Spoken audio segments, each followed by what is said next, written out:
Okay. Hello, everybody. Hello. All right, so we are starting a new book tonight. We're going to be starting into The 12th Planet by Zecharia Sitchin. I'm going to get myself situated here, and then I will be able to show you that cover. Well, kind of.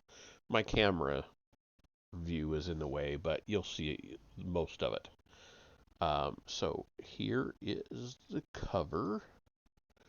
So Zecharia Sitchin, you're not missing much down in this corner. So no big deal there, but that's the cover of the book, in case you're interested, or one of the covers. Book 1 of the Earth Chronicles is what it says down at the bottom there. All right, and I'm not going to show all the text, but I wanted to show the picture if I could.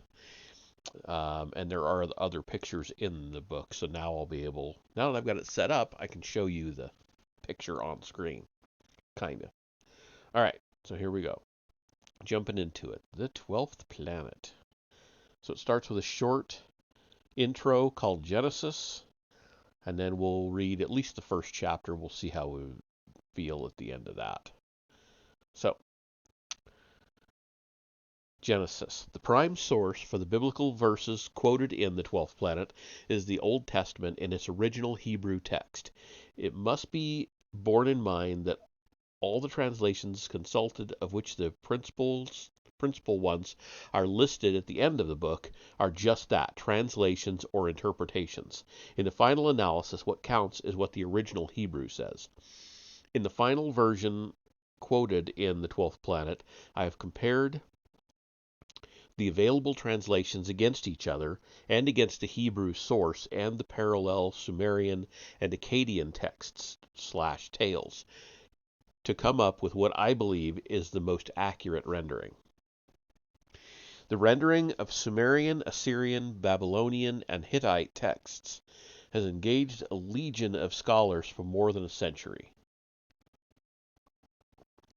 Decipherment of script and language was followed by transcribing, transliterating, and finally translating. In many instances, it was possible to choose between different translations or interpretations only by verifying the much earlier transcriptions and transliterations. In other instances, a late insight by a contemporary scholar could throw new light on an early translation. The list of sources for Near Eastern texts given at the end of this book, thus ranges from the oldest to the newest, and is followed by the scholarly publications in which valuable contributions to the understanding of the texts were found. The Old Testament has filled my life from childhood. When the seed of this book was planted nearly 50 years ago, I was totally unaware of the then raging evolution versus Bible debates. But as a young schoolboy studying Genesis in its original Hebrew, I created a confrontation of my own. We were reading one day in chapter 6 that when God resolved to destroy mankind by the great flood, quote-unquote, the sons of the deities, who married the daughters of men, were upon the earth. The Hebrew original named them Nephilim. The teacher explained it meant giants, but I objected. Didn't it mean literally, quote, those who were cast down, end quote, who had descended to earth? I was reprimanded and told to accept the traditional interpretation. In the ensuing years, as I have learned the languages and history and archaeology of the ancient Near East, the Nephilim became an obsession.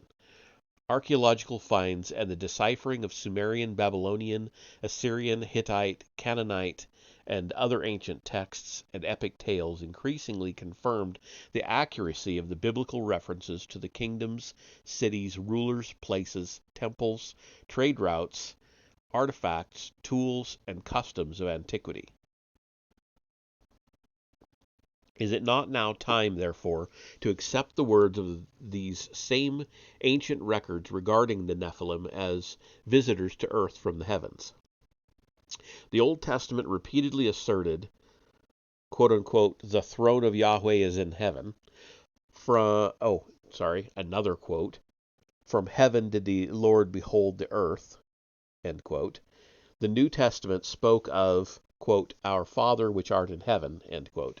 But the credibility of the Bible was shaken by the advent and general acceptance of evolution. If man evolved, then surely he could not have been created all at once by a deity who, premeditating, had suggested, quote, let us make Adam in our image and after our likeness, end quote.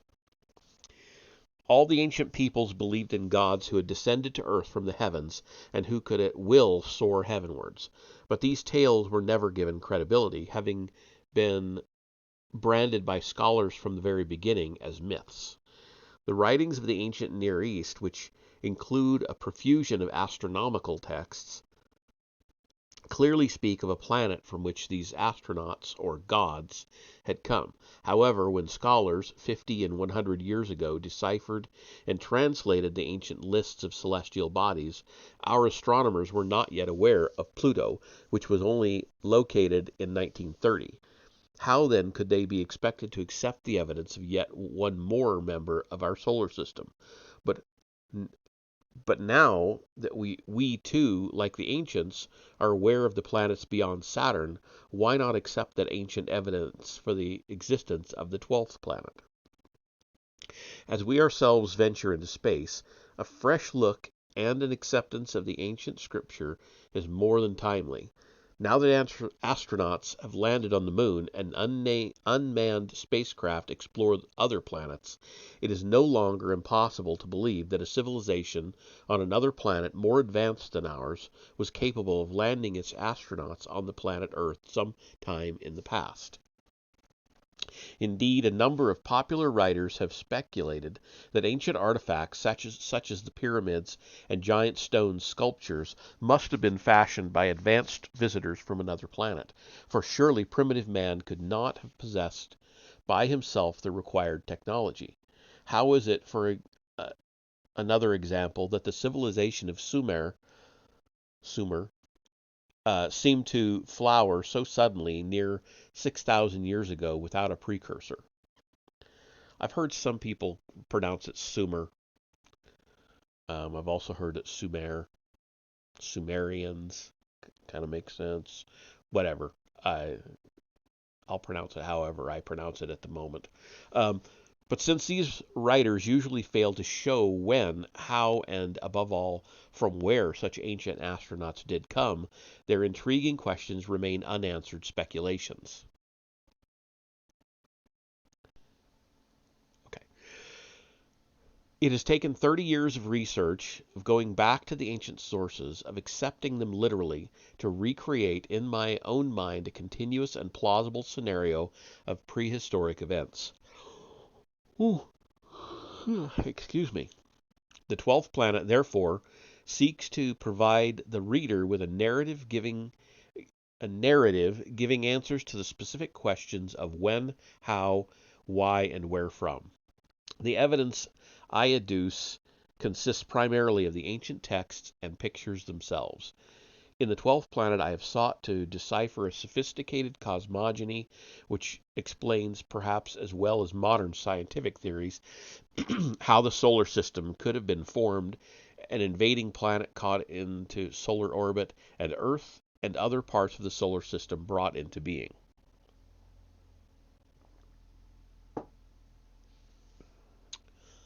Okay, it's telling me that I'm in an ad break. Am I actually in an ad break? I don't know.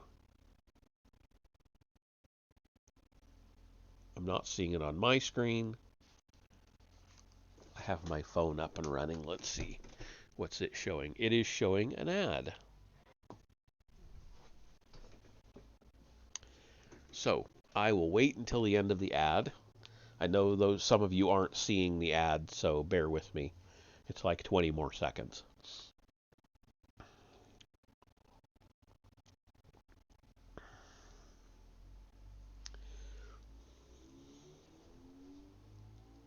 Okay, we are back from that ad. So, how the solar system brought into being. Okay, the evidence I offer includes celestial maps dealing with space flight to Earth from that planet, the 12th. Then, in sequence, follow the dramatic establishment of the first settlements on Earth by the Nephilim. Their leaders were named, their relationships, loves, jealousies, achievements, and struggles described, the nature of their immortality explained. Above all, the 12th planet aims to trace the momentous events that led to the creation of man and the advanced methods by which this was accomplished.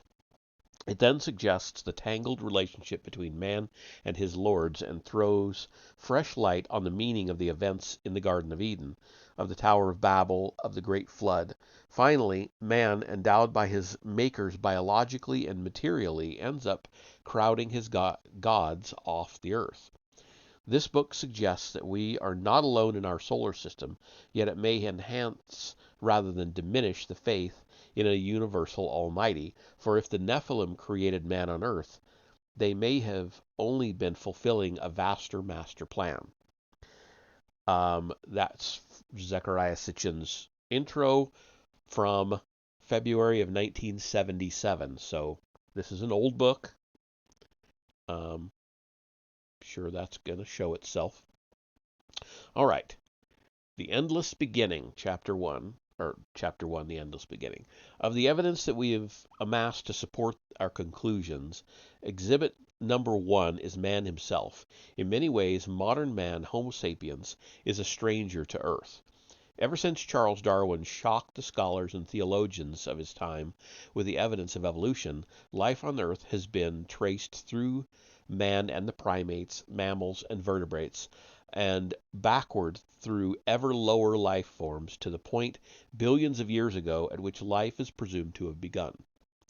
But having reached these beginnings and having begun to contemplate the probabilities of life elsewhere in our solar system and beyond, the scholars have become uneasy about life on Earth. Somehow it does not belong here.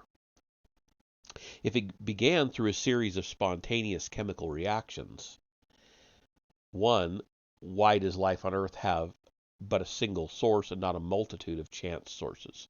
Two, and why does all living matter on Earth contain too little of the chemical elements that abound on Earth and too much of those that are rare on our planet?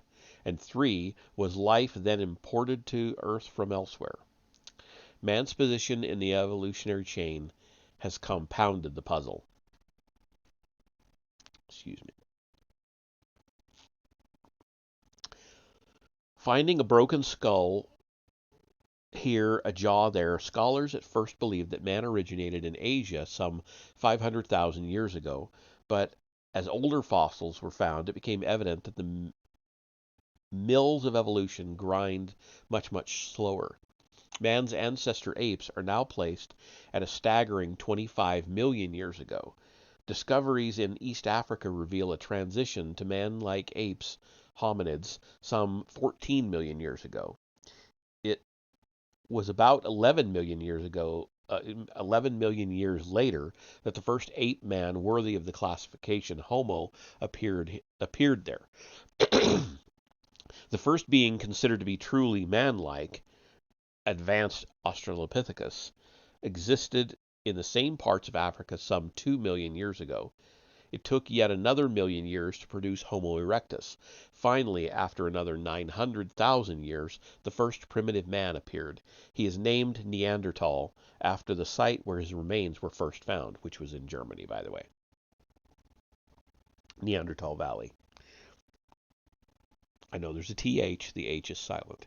In spite of the passage of more than 2 million years between advanced Australopithecus and Neanderthal, the tools of these two groups, sharp stones, were virtually alike, and the groups themselves, as they are believed to have looked, were hardly distinguishable. Okay, there is a picture here. I'm going to quickly switch over to it to show you. It's just in the middle of the text. It's a couple of points. Okay, and this is what I'm talking about, of course. These points. Then suddenly and inexplicably, some 35,000 years ago, a new race of men, Homo sapiens, thinking man, appeared as if from nowhere and swept Neanderthal man from the face of the earth. These modern men, named Cro-Magnon, looked so much like us that if dressed like us in modern clothes, it would be lost in the crowds of any European or American city. Because of the magnificent cave art which they created, they were at first called cavemen. In fact, they roamed Earth freely, for they knew how to build shelters and homes of stones and animal skins wherever they went. For millions of years, man's tools had been simply stones of useful shapes. Cro-Magnon man, however, made specialized tools and weapons of wood and bones. He was no longer a naked ape, for he used skins for clothing. His society was organized. He lived in clans with a patriarchal hegemony. His cave drawings bespeak artistry and depth of feeling.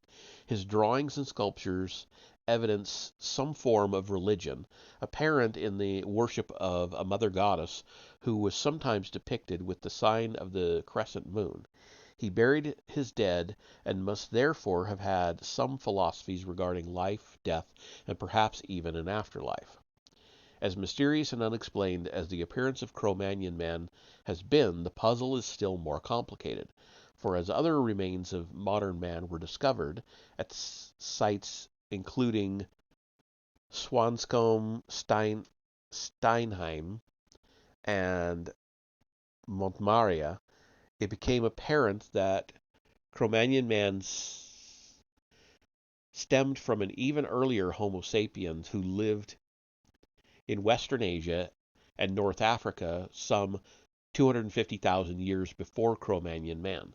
The appearance of modern man, a mere 700,000 years after Homo erectus and some 200,000 years before Neanderthal man, is absolutely implausible. It is also clear that Homo sapiens represents such an extreme departure from the slow evolutionary process that many of our features, such as the ability to speak, are totally unrelated to the earlier primates.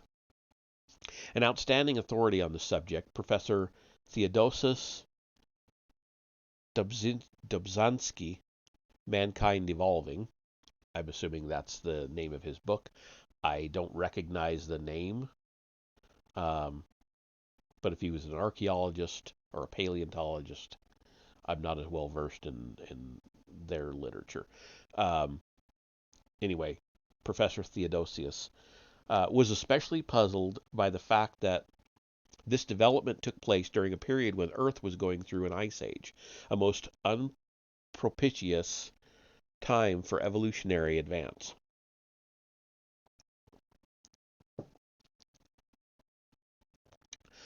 Pointing out that Homo sapiens lacks completely some of the peculiarities of the previously known types and has some that never appeared before, he concluded, quote, modern man has many fossil collateral relatives but no progenitors. The derivation of Homo sapiens then becomes a puzzle, end quote.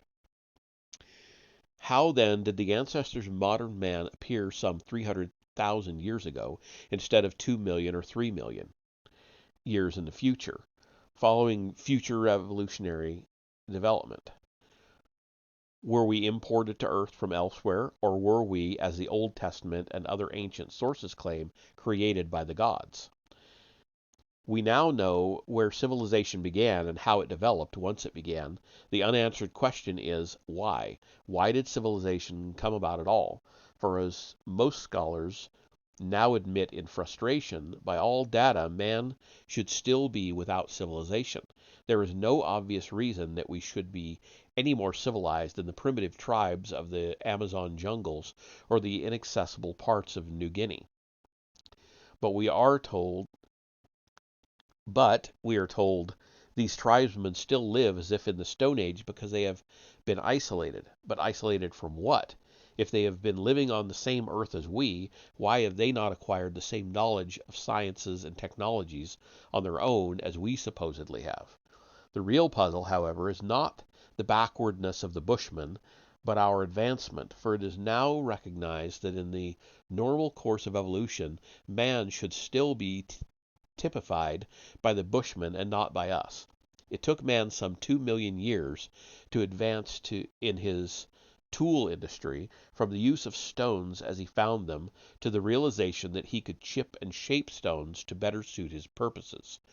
Why not another 2 million years to learn the use of other materials and another 10 million years to master mathematics and engineering and astronomy?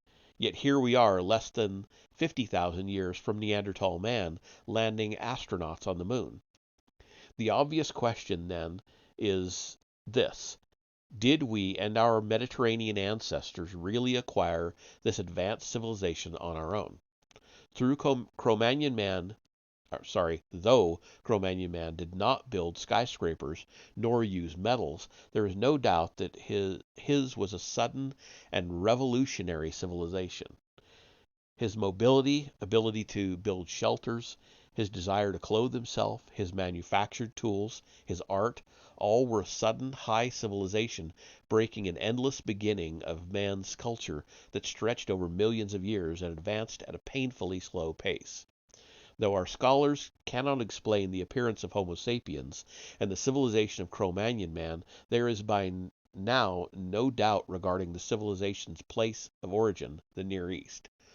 The uplands and mountain ranges that extend in a semi-arc from the Zagros Mountains in the east, where present-day Iran and Iraq border on each other, through the Ararat and Taurus ranges in the north, then down westward and southward to the hill lands of Syria, Lebanon, and Israel, are replete with caves where the evidence of prehistoric but modern man has been preserved. Wow, that was all there was for that chapter? Oh no, there's just a big picture. Okay, so he's got a map here. So I'll go ahead and switch over so you can see that map. I can't really blow it up, but you'll see. Here's the Mediterranean, the Euphrates, the Tigris, Persian Gulf, Red Sea is over here. So, and that says Shanidar Cave, I believe. And this is the Taurus Mountains up here. Ararat is right there. So, now you know what he was talking about on that picture. On that. Okay. So, one of these caves, Shanidar, is located in the northeastern part of the semi-arc of civilization. The Fertile Crescent, it's sometimes called, the semi-arc. Nowadays, fierce Kurdish tribesmen seek shelter in the area's caves for themselves and their flocks during the cold winter months. So it was one wintry night, 44,000 years ago, when a family of 7, one of whom was a baby, sought shelter in the cave of Shanidar. Their remains, they were evidently crushed to death by a rockfall, were discovered in 1957 by a startled Ralph Selecki, who went to the area in search of evidence of early man. Professor Selecki has told me that 9 skeletons were found, of which only 4 were crushed by rockfall. What he found was more than he expected. As layer upon layer of debris was removed, it became apparent that the cave preserved a clear record of man's habitation in the area from about 100,000 to some 13,000 years ago.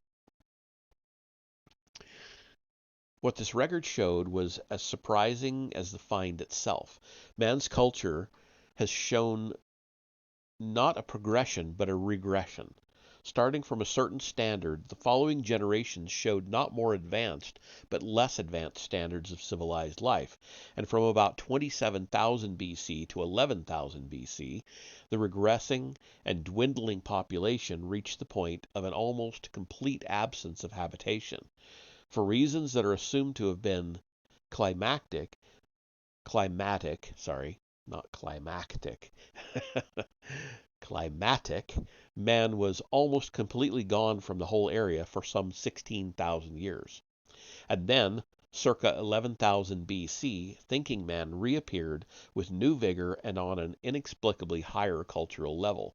Now, it's interesting, he's writing this in 1977, and 11,000 years ago, which he's saying 11,000 BC, but more like 9,500 BC, is when the end of the younger Dryas, where some of the new theories talk about a comet maybe hitting the northern ice cap and actually melting the ice cap and causing the great floods right around 9,500 BC.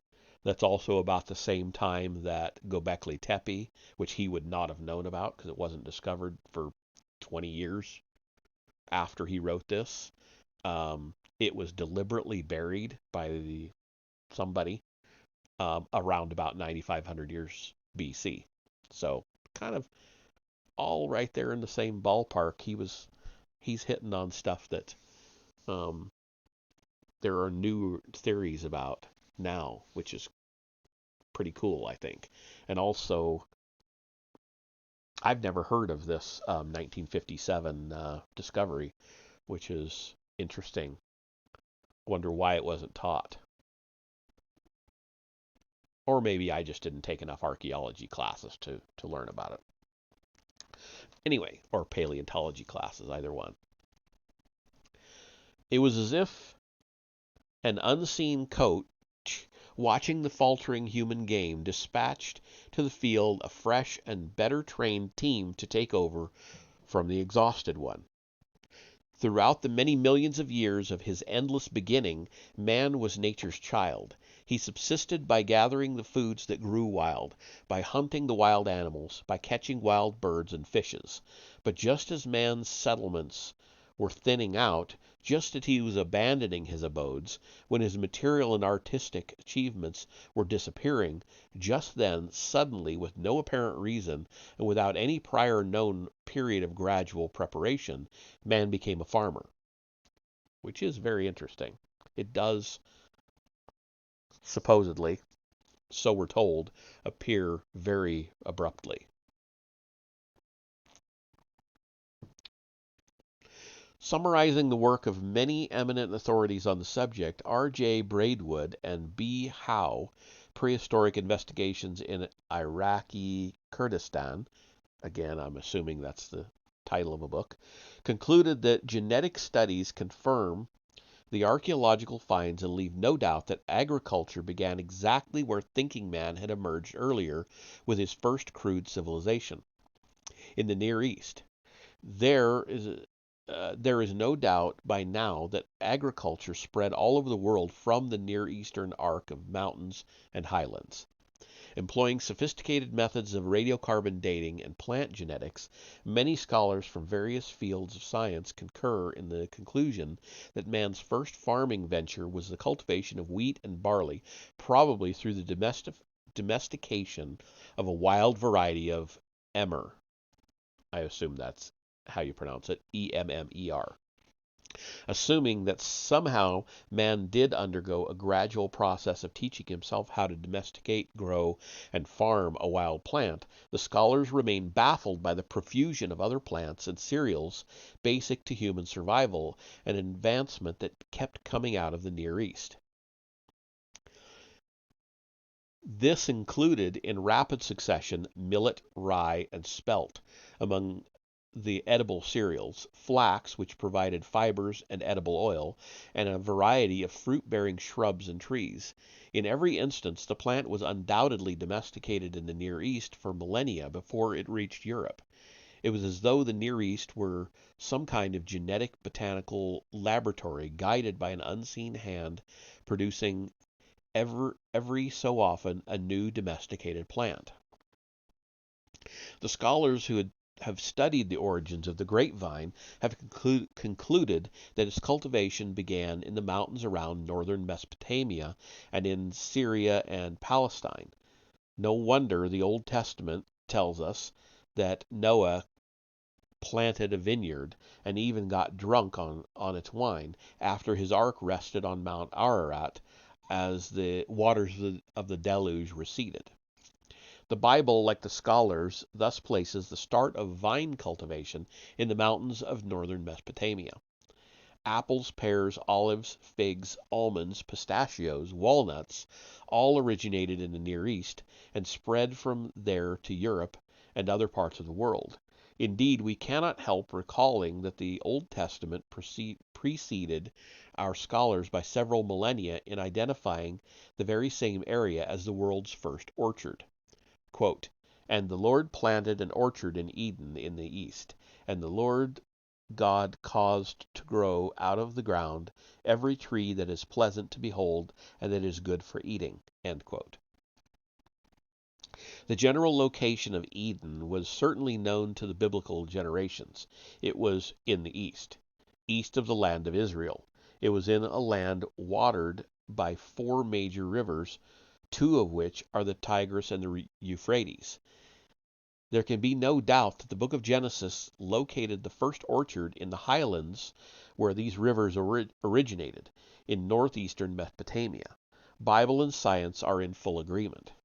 As a matter of fact, if we read the original Hebrew text of the book of Genesis, not as a theological but as a scientific text, we find that it also accurately describes the process of plant domestication. Science tells us that the process went from wild grasses to wild cereals to cultivated cereals, followed by fruit-bearing shrubs and trees. This is exactly the process detailed in the first chapter of the book of Genesis. So then we have a quote, a long quote here. Quote, "And the Lord said, Let the earth bring forth grasses, cereals that by seeds produce seeds, fruit trees that bear fruit by species, which contain the seed within themselves. And it was so. The earth brought forth grass, cereals that by seed produce seed by species, and trees that bear fruit which contain the seed within themselves by species." End quote. The book of Genesis goes on to tell us that man, expelled from the orchard of Eden, had to toil hard to grow his food. Quote, "By the sweat of thy brow shalt thou eat bread," end quote, the Lord said to Adam. It was after that quote, "Abel was a keeper of herds and Cain was a tiller of the soil," end quote. Man, the Bible tells us, became a shepherd soon after he became a farmer. Scholars are in full agreement that this biblical sequence of events, analyzing the various theories regarding animal domestication, F.E. Zuner, Domestication of Animals, another title, stresses that man could not have, quote, "acquired the habit of keeping animals in captivity or domestication before he reached the stage of living in social units of some size," end quote. Such settled communities, a prerequisite for animal domestication, followed the changeover to agriculture. I'm not sure I totally agree with that. I could see how you could have a small herd of domesticated animals and still be somewhat nomadic. But anyway, um, the first animal to be domesticated was the dog, and not necessarily as man's best friend, but probably also for food. This, it is believed, took place circa 9500 BC. Ha ha ha! What was I saying earlier? The first skeletal remains of dogs have been found in Iran, Iraq, and Israel. Sheep were domesticated at about the same time. The Shanidar cave contains remains of sheep from circa 9000 BC, showing that a large part of each year's young were killed for food and skins. Goats, which also provided milk, soon followed, and pigs, horned cattle, and hornless cattle were next to be domesticated. In every instance, the domestication began in the Near East.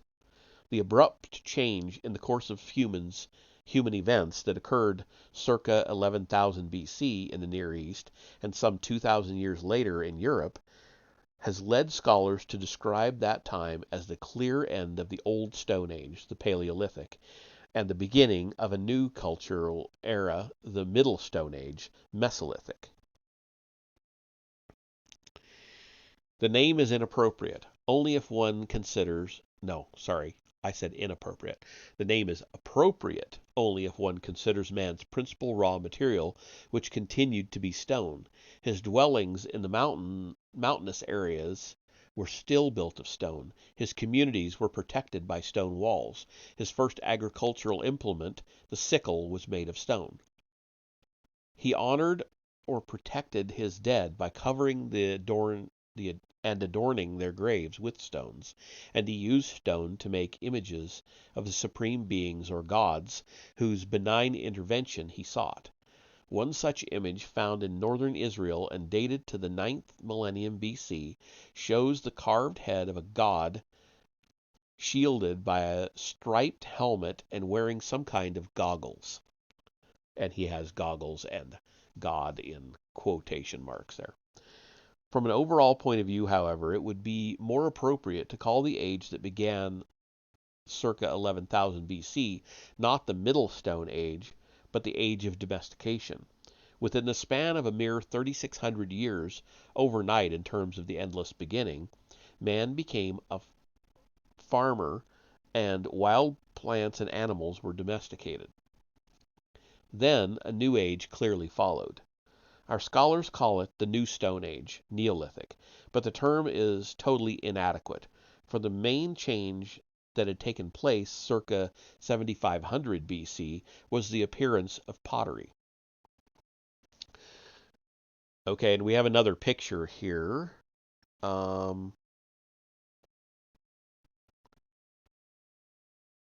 I'll just go ahead and show it to you.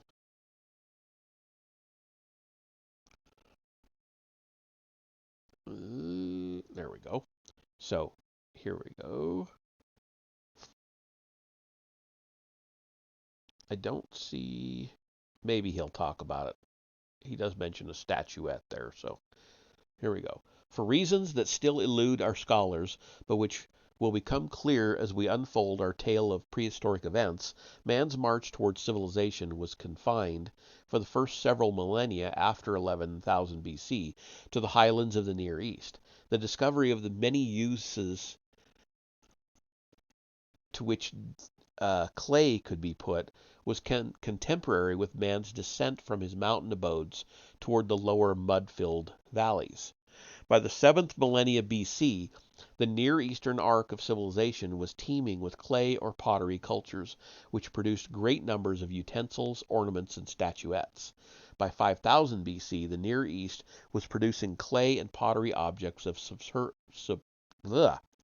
superb quality and fantastic design. But once again, progress slowed, and by 4500 BC, archaeological evidence indicates regression was all around. Pottery became simpler. Stone utensils, a relic of the Stone Age, again became predominant. Inhabited sites reveal fewer remains. Some sites that had been centers of pottery and clay industries began to be abandoned, and distinct clay manufacturing disappeared.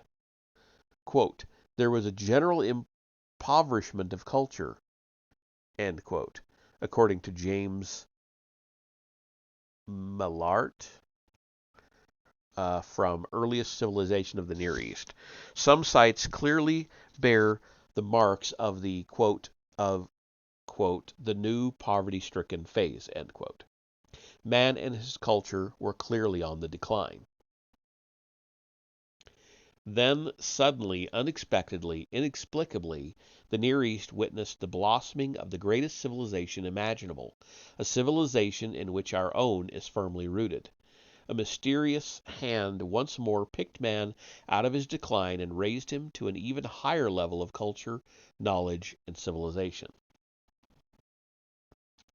And that is the end of that chapter. So I'm thinking these aren't real long chapters, so I'll probably do 2 a night from here on out. But I am not going to do another one tonight. I did the intro and the first chapter, and that's enough. My voice is not up to another one. So we'll leave it there, and I will see you probably tomorrow night for Red Dead Redemption. I'm not sure. I'm going to try. Let's see. Where we at? Where we at? What do we got? Who's out there? Terraria. I don't know what Terraria is. That's what Zeuswood is playing.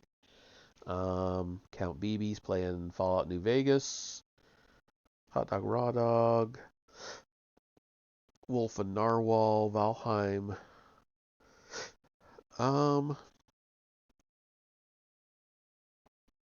Astro Sleeps TV is playing Red Dead Redemption 2. Let's go to Wolf and Narwhal. I haven't rated him in a while, so if you'll bear with me just for a couple of minutes, we'll head on over there.